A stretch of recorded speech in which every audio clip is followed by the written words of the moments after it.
Hi, we're Team Gravity, and we're comprised of 4 civil engineering students with a focus on water resources.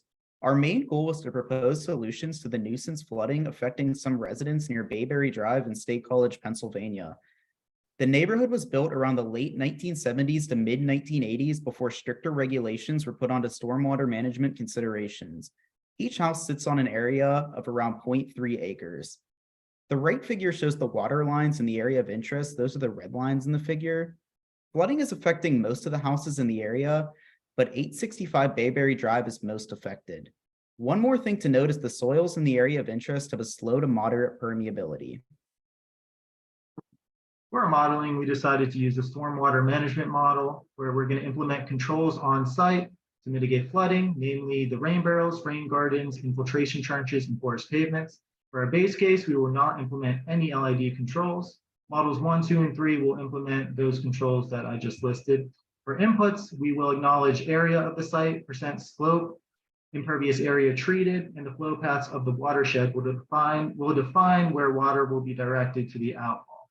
Unique parameters of interest will be defined for the low impact development controls, namely the sizing, infiltration rates, and impervious area treated.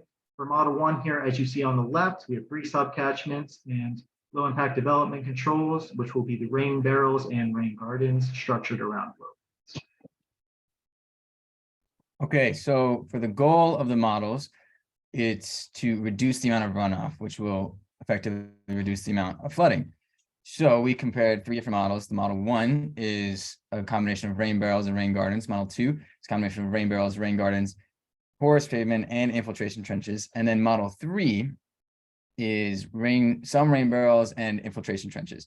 And so you can see the figure on the left shows over the course of the time and the storm that we had, the amount of runoff that each model resulted in. And on the right is a figure that shows the total amount of runoff. You can see model 2 had the best, model 1 is close behind, and model 3 is not far behind that, but all reduced the amount of runoff from the base case.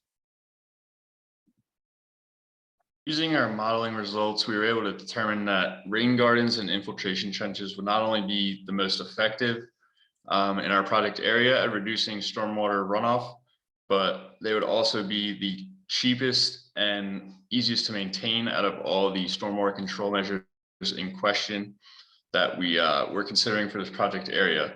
So given that they're most effective, cheapest, and easiest to maintain, we recommend that the residents in the area install rain gardens and infiltration trenches into their yards. Thank you.